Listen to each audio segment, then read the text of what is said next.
Let's talk some Bloodlines 2. So let's see, where are we at? There's two dev diaries I want to go over that have two video diaries that kind of accompany them, right? So here's the first one. This came out about 2 weeks ago.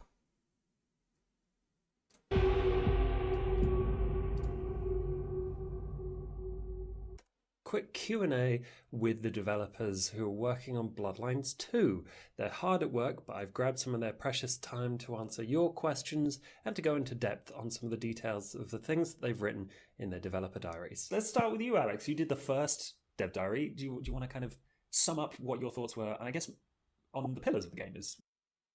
Alright, so Alex Skidmore, Michael Nucera, Ben Matthews, Josh Matthews. Oh, but not related. Look, they have different T's. Was quite an important part of yours. Yes, well, and also because it was the first, it was announcing at the Chinese room were the developers behind the game. So the Chinese room were bringing their already strong expertise in storytelling, but also, we're making an action RPG, which got a lot Thanks, of YouTube. attention. That's something. That's a lot of my background is working on action RPGs, and then in the post I then talk about the game pillars, and the main one I talk about in the post is feel like a vampire. So that's our first pillar. That's our primary pillar. So every decision we make, whether it be art, gameplay, audio, always we ask ourselves, is this the thing that will make us feel most like a vampire? If you've got a bunch of options, the way to decide is to go, well, which makes me feel the most? So the second pillar is visceral immersive combat, which if you've watched the Bloodlines 2 trailer, you'll see it's quite visceral. There is at one point a man gets his head squished all the way through. And then the third is exploring the world's dark. Squished all the way through. It's true, we did see that. It was very combat focused, actually. To the point where people were worried that there wasn't going to be dialogue in the video game. It's like, well, hold on, chill. They're talking about this setting and world. So that's where we wanted to plant our flag. That's pretty much part of our USP for the gameplay world story experience is seeing the world of Vampire the Masquerade through the eyes of an elder. And that elder is called Fire. And they are Fire. Over 400 years old. We've also got. All right, so a lot of people I've seen, because I guess one thing to qualify is that I'm pretty active in the Bloodlines 2 and World of Darkness discords, and man, there were so many people making fires. They're calling the game like a dumpster fire, oh man, this game's lit, it's on fire, all these silly puns, saying that they just don't like the name and stuff like that. I don't really care. I don't give a what the name is, honestly. It just doesn't bother me. Person who's making fire and the world look really cool. Ben, hi. Yeah, I mean, a lot of my diaries were about the art style, but one of the big key pillars of our art style is the neo-noir, which I'm sure lots of people are familiar with, but ultimately... This does look pretty cool. I like this. Twitch's buffers say, damn, sorry. It was about how we're taking neo-noir, making it our own, making it fit in with the V10 world and the world of darkness. And some of those big things was seeing the world through, and now that we've announced Fire and the fact that they're an elder, is seeing the world through the lens of someone, the lens of a vampire being an elder. How does it... So I mean, that is pretty interesting, and there's some people who are kind of upset that you're playing an elder, but then there were also people upset that you were playing a Thin Blood in the Hardsuit Labs version. So I don't, yeah, it's interesting, because they've sort of said that this because we're gonna have this Johnny Silverhand Thin Blood character stuck in our heads somehow, like botched Diablerie or who knows at the moment, but probably gonna inform Fire, who they just said is 400-year-olds, so they're gonna be able to see their lens of things, and then Fabian's gonna be able to Fabian, I don't know how he'll be able to fill in the rest of the gaps, he'll be able to catch us up, so he'll be expose giver in our head. Vampires see the world, and I talk a lot about hot and dangerous, the human world, and the dark and cold, safe vampire hot and cold, that's kind of cool. World, and that ultimately is how the neo-noir tropes and the cinematography all fits in perfectly with what we're trying to do. It's bigger. Yeah, I mean, it's heightened senses. A vampire is a predator. They of course, they have a human body, they have a human eyes, everything else. But of course, a real to a vampire is I can sense everything. I'm a hunter, I'm a predator. I can smell things that humans can't see. Like I said, I'm seeing things through the lens of a vampire. And so, cinema and neo-noir is one of those perfect things. That it dials everything up to 11. And that for us, that's something that we're constantly reminding ourselves. So, what would it be to see for a vampire? How does it reinforce the vampire experience and the vampire fantasy? People making that vampire fantasy work. Michele. So in my diary, I try to explain how the concept team is bringing Ben's and Alex's ideas to life. So we have used a lot Unreal in our process, and we got lucky that we had a lot of assets from the 3D art team, and we played with their assets in order to create our scenes. Then we presented our early idea. Oh, right. Alex. This is about how they made all of their concept art in Unreal or something like that. to get feedback from them, and that was really fun because they could jump into the scene and move around, and we could get real life feedback from those. That's pretty cool. So you can actually like move around the stuff that they're creating instead of just like looking at it.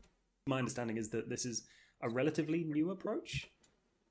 Yeah, there aren't many concept artists around that work with Unreal, so they tend to use 3D programs like Blender or Maya, but they lack in terms of lighting, real-time lighting. From my experience, they are not that fast. You have to take in consideration that you are going to have to do a render, so it's going to take time. While in Unreal, you can have lighting pretty much instantly. Okay, yeah, so they're talking about how like they can probably just place like a node somewhere that just like is this lighting, and then they like throw some filters on it or some shit like that. Whenever you place light, then you have it. You have everything that you need. You can adjust the lighting as you need. And very cool. Don't care about lighting as much. One thing that has also had a little more information. And symbols. We had a lot of iterations. The symbol is one thing that has also had a little more information added to it. Well, for the symbol, I think took quite a lot of iterations in order to find the right shapes and what we wanted for that. So Jordan, our senior concept artist, he works on these, and we wanted something that was maybe aggressive, but not entirely aggressive, and we wanted something new at the same time. So there were a lot of challenges in that. I think aggressive and new. Very well. Yeah, there's a vast library of symbols. There's another one of. So the premise at this point is that we are playing this character, Elder Fire, who is awakening from some sort of torpor with this thin blood Fabian like stuck like within us somehow. Again, like I don't know if it's like a botched diablerie or like they haven't really shared exactly how that works, but it seems like the setting is still Seattle. There's still this tension between like Anarchs and like the Camarilla to some extent. It seems like in Seattle. Because we're going to be able to like work with 3 different people. Like they showed us Lou and they showed us what's his name, Tolly, and some other folks. So how can we have our cake and eat it? It needs to be recognized in VTM. But they haven't shared like a whole symbols, please. Well, and I think there's still more, even though in the Halloween announce, we're talking about fire and we're talking about the relationship to the symbol. That symbol is a very important through line of the whole story and the setup and everything that's happening in Seattle. Yeah, so there's also this like symbol, so like our powers, even because like an elder is supposed to be pretty freaking strong, but then you're just waking up or you're like suppressed in some way. They haven't explained. It's probably related to that symbol. For, answering some questions from the community. Are the screenshots in the last diary are Elder's Haven? That's Shall I answer that? Yeah, I mean, yeah. I mean, so the answer is short answer is yes. It is. It's not theirs as such. It kind of paints their history. There's a lot of narrative storytelling in that haven, which is what we really want the player to go and look around and explore. And there's little areas of interest that we're looking at the DPC, the DP can read into what is actually going on in the narrative of the game. So it very much is, yeah, our elders. Nicholas Winding Refn and Nick Miller was listed as influencers. This is very poetic. Can we expect a lot of dark, foreboding environments with trashy candy glazed lights permeating our adventure in snowy Seattle? Yeah, I mean, maybe not trashy candy glazed lights, but yes, I mean, that's very much neo-noir. And for me, they fit very much with the kind of Machiavellian underbelly of a city. If you look at someone like Nick Miller's work, you look at it's dark and moody and very much neo-noir. It's the city through a noir lens. Oh, we loved Nick Miller's work in the concept team. We use that a lot for our environment design. So the way he designed the shapes of the buildings, whenever. It's a great reference. Can someone elaborate more on the intentions of using snow to set a noir mode? It grounds everything. You can build a place, but ultimately, it might lack character if it hasn't got. Yeah, I'm not really that interested in snow. I'm gonna be honest. You were talking about visually splitting the dead cold vampire world from the dangerous alive human world. What were some of the challenges you encountered here on the technical and art side? It's always a fine line between too dark and too bright. And of course, as a video game set at night, one of the things we really need to pay careful attention with is making sure the world was visible. I think it's really easy to, you're saying nighttime is lack of light. So great, we'll just turn all the lights off. And of course, from a video game perspective, that doesn't work. Technically, and I think I spoke about this in Dev Diary too, we're using a lot of Unreal's volumetrics, which are really, really cool. There's some amazing things you can do with it. But of course, what we're trying to do is very, very specific. A lot of Unreal stuff is mostly about the environmental atmosphere stuff, so kind of Rayleigh scattering and sunlight scattering, because we don't have a sun. A bunch of humans around an entrance to a hotel, that we wanted that small area to feel warm and dangerous, but not anything else. Everything else should be dark and cold and safe, and I'll say that over again. Cool. I'll wait for more questions. Cheers. Thank you. Cheers. Yeah, so pretty quick, pretty dirty, literally, from the art direction. So now we got number 2, and this is like the recap on some of the narrative atmosphere in some themes. They've released that like I think they had Bruja and they had Tremere released at this point. This story is about control, the amount of control you have over others. You wake trapped in Seattle, the full extent of your power artificially suppressed, diminished to a mere pawn, to be used and exploited. Our main NPC characters like Lu, Ryong, and Tali. Bro, that's my mic, Morris. Kitty boy, come here, you. Ugh. So they talk about like how they focus on character, what happens to the elder. Interestingly played how this established vampire knows things about being a kindred already, and how we can create a gap that lets players learn this type of information firsthand. So I think that's where Fabian comes in, kind of balancing the opportunity and the history. Yep, makes sense. They talk about relationships, humanity. So kind of cool. So let's watch their. It's a longer stream too, so that's good. Hello, everyone. Welcome. I am here with the writing team. Kitty! Ah, what happened? YouTube. How's it going? Ian, Aaron, Sarah?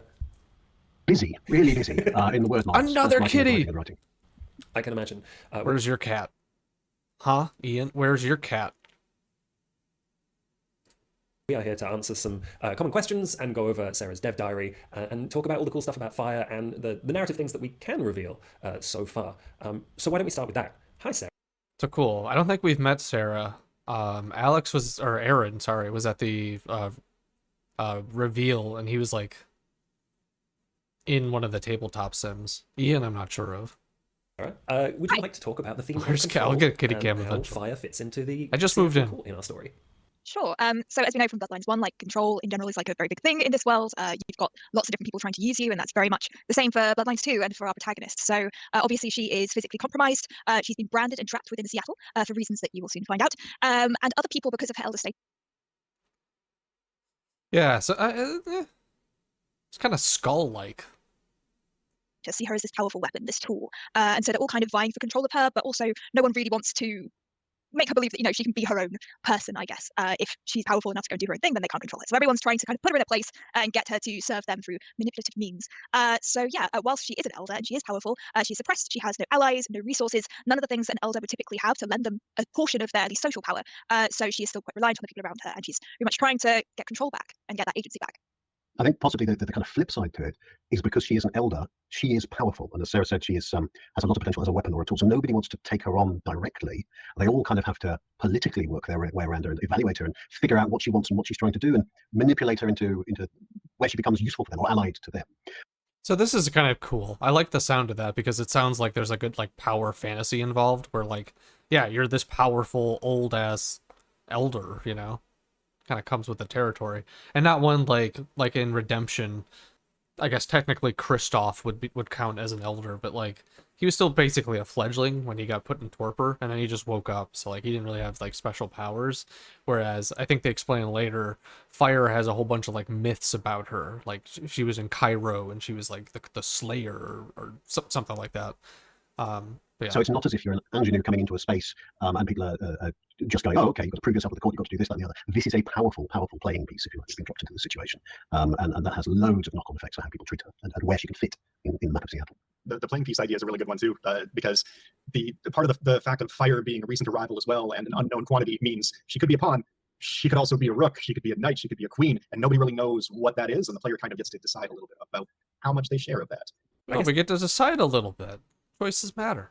That kind of leads us into the way that you can roleplay as Fire. And one of the community members did have a question about this from the Dark Urge. How do we balance roleplaying and making the character their own? And there's a whole system for this, right? Wow, the Dark Urge from Baldur's Gate 3 came out to ask a question about Vampire the Yeah, so in terms of role-playing, obviously you can choose your clan. It's about your disciplines, but also, yeah, your people's attitudes towards you. I know we've announced Tremere and Bruja, so, you know, that's going to have a very different reaction. Like, Bruja and Ventru Prince, not so good, but then also, you know, if you're Tremere, you're kind of a usurper, so some clans might react to you better than others. So, yeah, depending on whether they know your clan and obviously whether they give a shit. So. Oh, well, I've got it sped up. 1.75. So yeah, that does have options. There are options that are sometimes, you know, there are choice options sometimes that are clan specific to give you more opportunities to roleplay harder into your clan. So you don't have to. You can decide, no, I'm a Tremere who would do this. Or, you know, I'm a really calm Bruja. as if. And then also, if people know, then it might factor into the reason why they do something, or into their perception of you. They might tell you their first impression of you, and it might be quite different depending on your clan.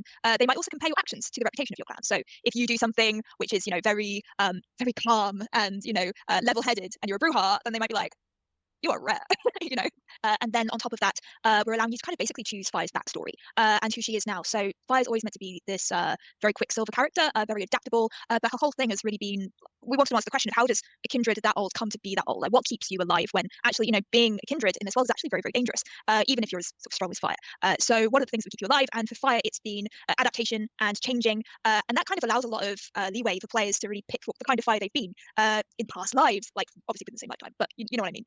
And also now, so they can choose things not just about which clan they were, but also what are the things you did? What's your story leading up to this point? But also who are you now? Like how do you want to navigate this social scene? Like, how do you want to come across to people? Are you someone who uses the fact that you're an elder to your advantage to kind of push other people down, or do you kind of play the snaky game of trying to butter everyone up and feed the narcissist, or do you kind of say, I'm not going to play your games, flip the table, I know exactly what you're doing, and I'm going to spell everything out. I refuse to. Subsex is for cowards, So it sounds cool, but I hope that doesn't boil down to just like 3 options. Like, here's your like generally okay good option, here's your snarky comedy option, and here's your mean option. I think there's also a trade-off here between. But it is cool that the idea that like you get to choose kind of the backstory, like how you go about representing the myths that have been brought up about your character. Basically, that does sound kind of cool. The legend of Fire, if you like, who she was, who they were in past times, because she comes with baggage.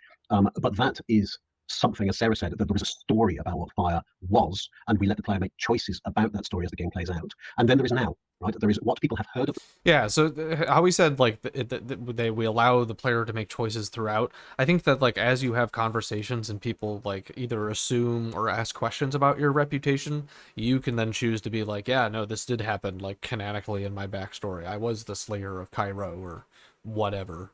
Whereas, maybe in a different playthrough, you're like, no, that's just a myth. I didn't do that. I don't know why you would do that, but and what they think she is, and then there is how she behaves in her actions now, whether the two are the same or whether they're Todd was it's very much consultant. up to the choices that you take when you're interacting with people.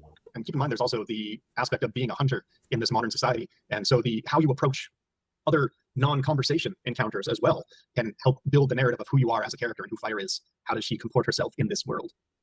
And then there are the normal things you would expect, outside the writing, in terms of progression and how you, what skills you choose for the character, how that develops. And as Sarah said, the choice of clan also affects loads of things, not only from what powers you have, but from how people treat you in the world. If they believe that Fire is a particular clan, and they're of a particular clan, they're treated in a different way than if the clans are. I'm trying not to give away what the clans are, which is why I'm kind of talking in small circles there. I can't remember whether this will be released before or after we told everyone everything. So yeah, we'll add to that as well. So it's not just about you choosing these things and it's like cool story bros sort of thing. It's the game will respond to that as well. So depending on how you treat people like to be treated in different ways. And so part of this is very much about reading the person and deciding, is this someone who, if I butter them up, will that help me get my way? Versus, is this someone who likes to be met head on? Is this someone who likes to, have things acknowledged? Okay, yeah, we both see things the same way. And like, what's the best way when reading this person to, approach the situation? And people, if you approach it not the wrong way, but in a way they don't like, you might get a different response. And that might be what you want, because you can be either trying to play the game socially, or you might be thinking, no, this is my Fire, like, oh god, my Fire. Sorry, I couldn't resist. So you might decide that you just want to roleplay Fire to be someone who is more dominant, like most of the time, or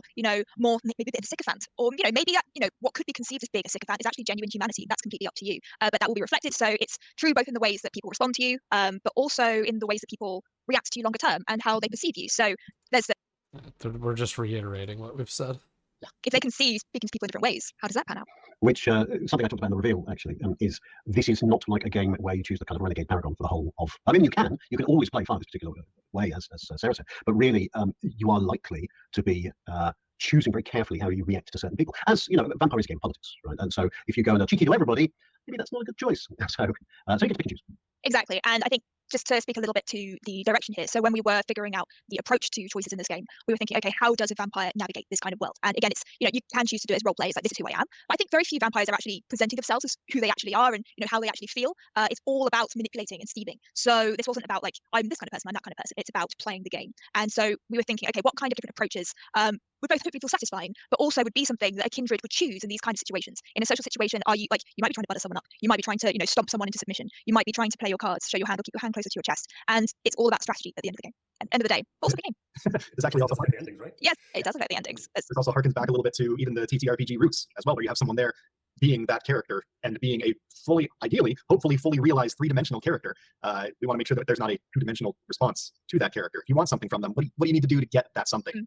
And what paths do you choose to take to get there? One thing I always think about is when I read the Anne Rice novels, and I got to Vampire Lestat, which is the second one, and suddenly it was sort of delving into the history of Lestat and what it means to be someone who is that old. And the novel starts with him waking up after a long, long time in the 21st century, and he's comparing like, you know, rock music to harpsichords, and it's just this beautiful chapter of like all these comparisons and stepping into the head of someone who has no knowledge of our world whatsoever. And so you kind of vicariously get to re-experience our world for the first time, which is so exciting and so interesting. And that is, for me, one of my favorite parts of dealing with an elder like Fire, because like they've seen so much and they've had this long gap of torpor, and everything is so new.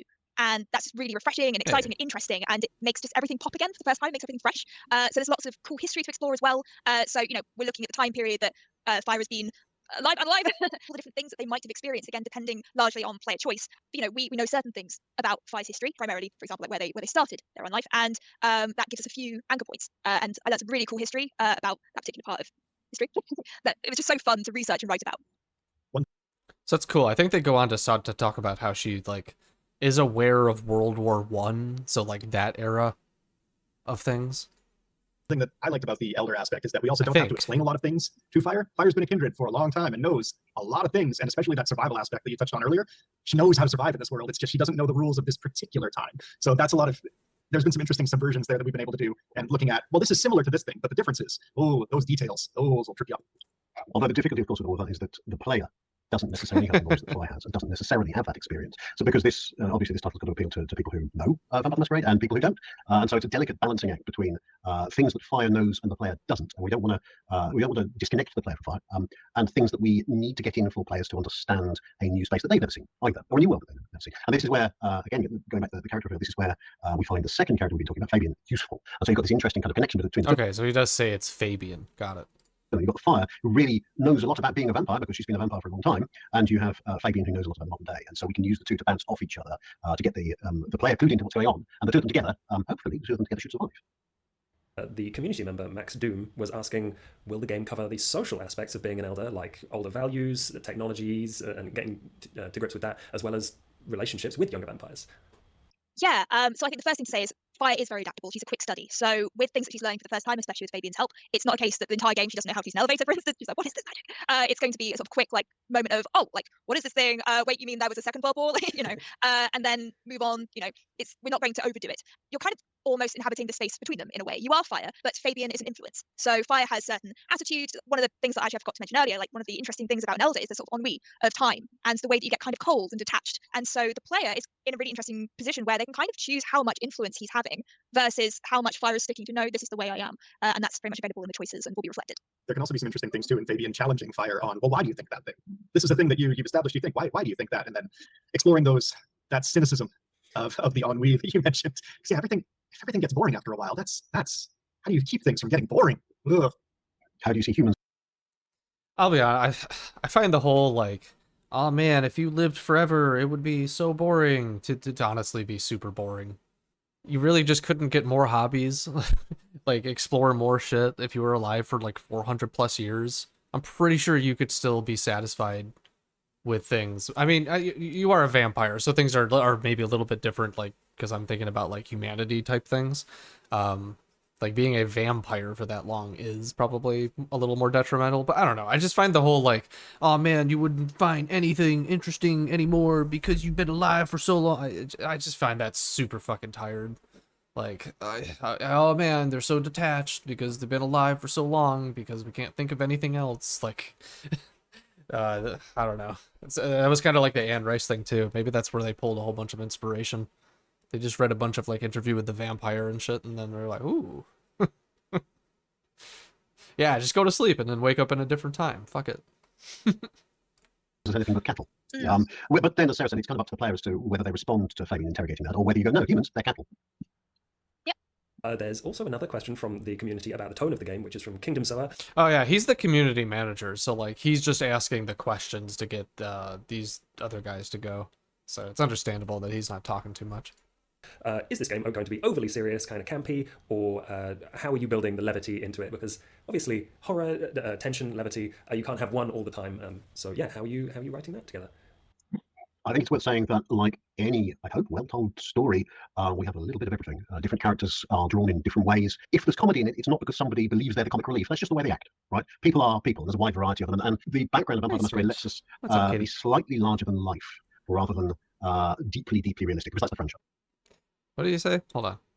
Where they act, right? People are people. There's a wide variety of them, and the background of Vampire the Masquerade lets us be slightly larger than life, rather than deeply, deeply realistic, because that's the franchise, right? It's got that edge to it. It's got that slight liveliness to it, which actually I think dovetails nicely with our concept about how vampires perceive the world. They're looking at islands of life and islands of darkness, and that is a wider range than happens to us in our boring day-to-day lives.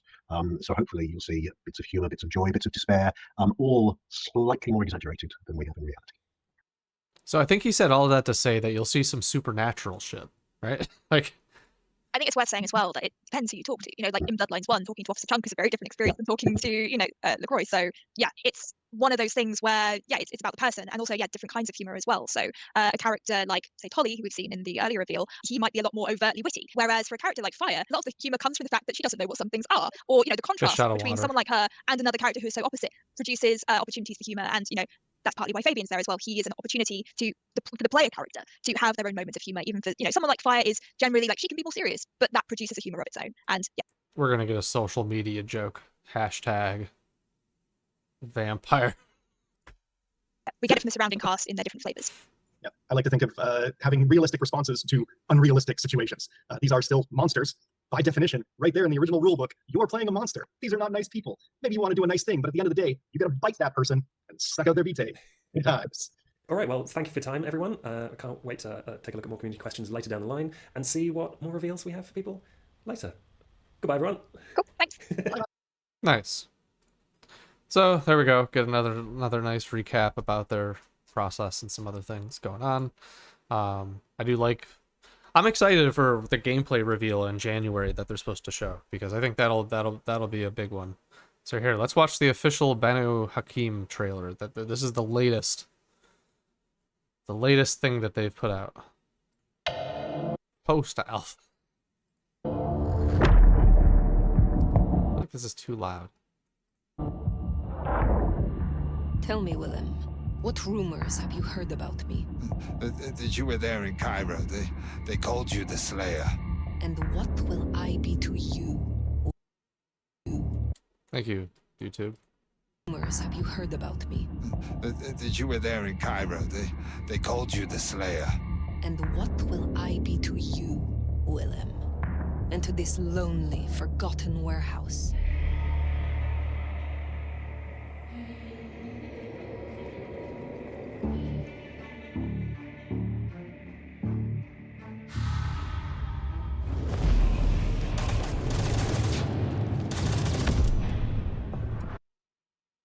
So this clan has, like, they're supposed to be like assassins essentially, and so they have, like, what is it, like celerity? Do they have celerity?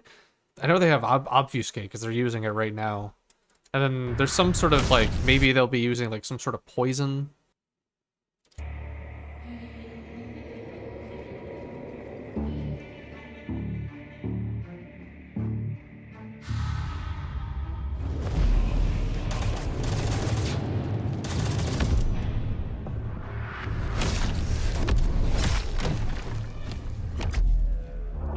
Is this celerity and potent? You're exactly what he said you'd be. I guess that makes it easier. Makes what easier? What happens next? Just wanted the next recap, not this. Oh my.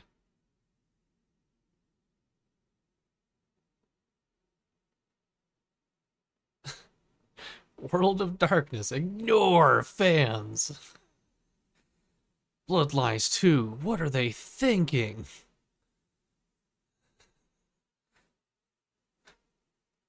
It's okay.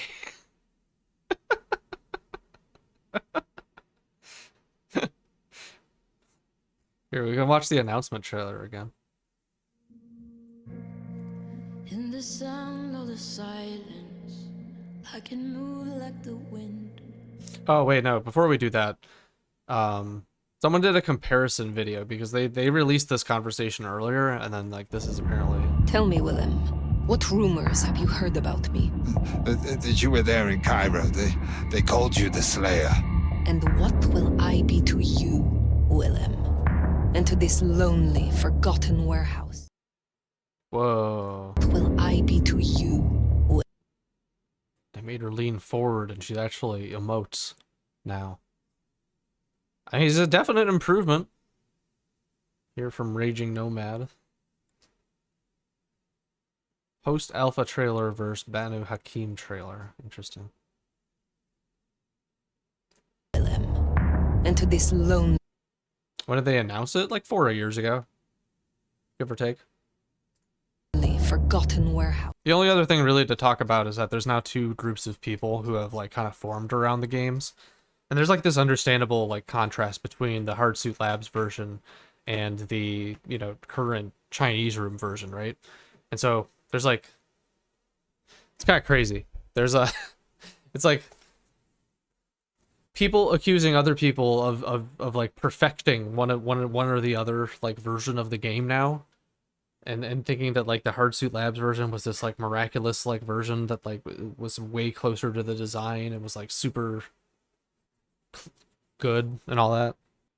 But then there's some other people who are like now like discrediting it as like they always knew the Hardsuit Labs version was garbage. They always knew that the things were bad.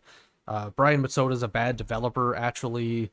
It must have been so terrible that Paradox had to just just get rid of all of it, even though if you believe Paradox, they actually gave the Chinese room everything that Hardsuit Labs like developed for the game, and they got to choose like what they wanted to use. You know? So like earlier there was this guy who was trying to say that like they secretly canceled Bloodlines 2 and then had the Chinese room start the game from scratch, and how that was scummy and scammy because they had pre-ordered one game that was from Hardsuit Labs, and now they weren't going to get that game. They were replacing it with a different game.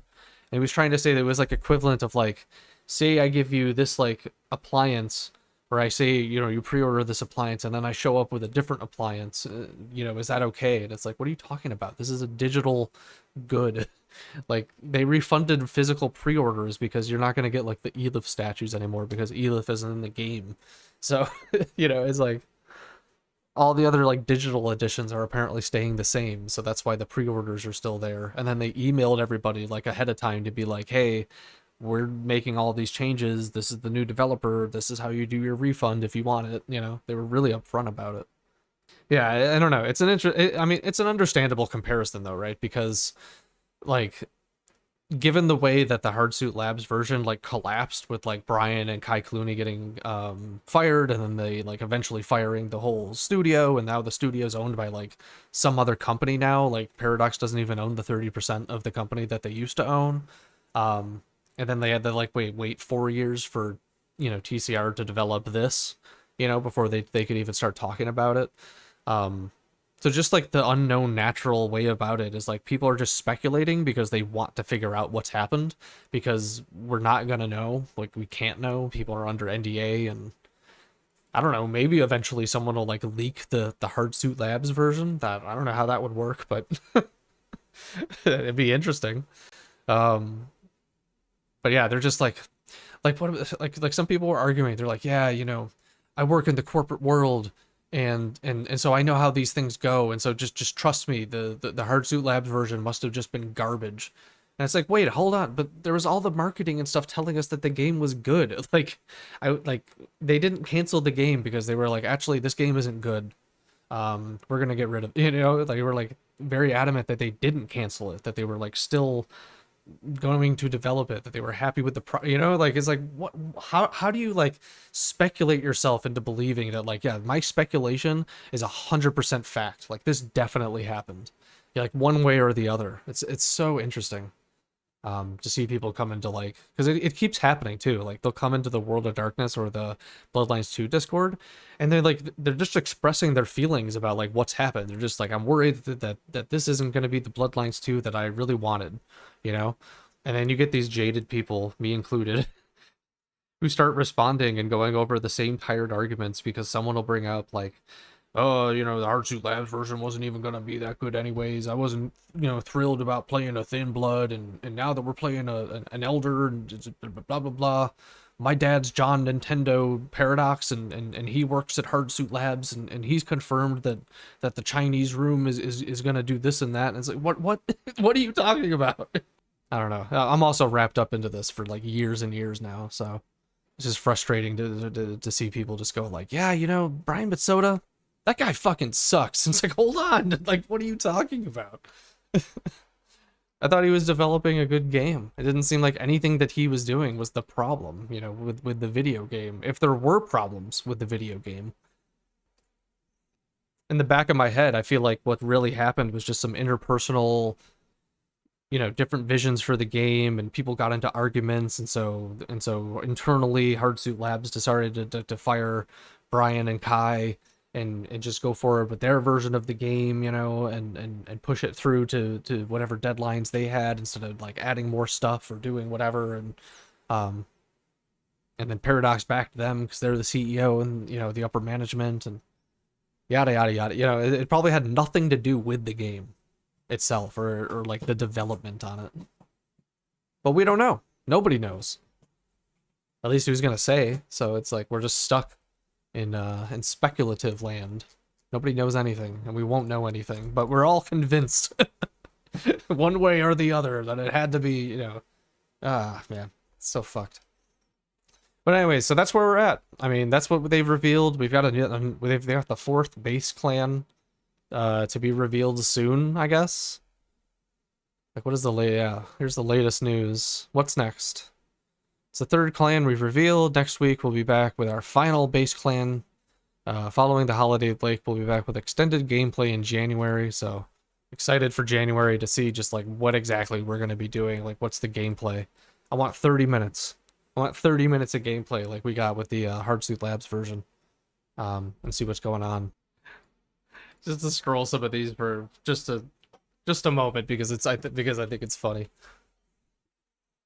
No character creation in Bloodlines 2. The clown show continues. The surprising Bloodlines 2 clan reveal brings bad news for what is the bad news? This is bad. Everyone hates Bloodlines 2. I don't hate Bloodlines 2 currently. The Chinese room is in such a tough place, but they have like a super opportunity to like show people like to show people up like lore by night, you know, to prove these people wrong. Worrisome.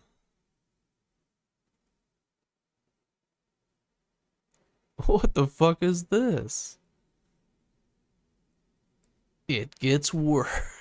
Damn, everything is almost negative. I guess that's what the outrage though, right?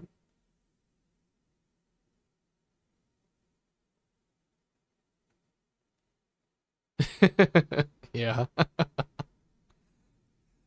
Yeah, now everyone's reacting to the Grand Theft Auto 6. I was looking at this earlier. This is a fucking nightmare. Every fucking person and their mom is doing the fucking reaction pog to fucking a 90-second video. Whoa! Oh man, I'm so hyped for Grand Theft Auto. Best game ever. Finally.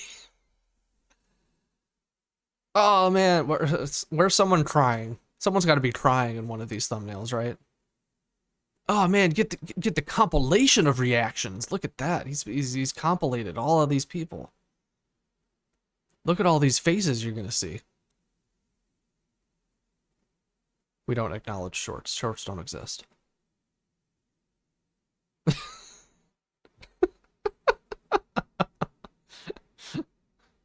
Like, what the fuck is this thing? What the we fixed her face.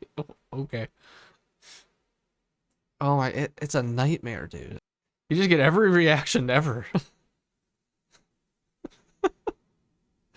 How did you make this an hour? Yeah, I gotta get a picture of Mink pogging. Oh my god, it's a nightmare. We wanted to answer the question of how does a kindred that old come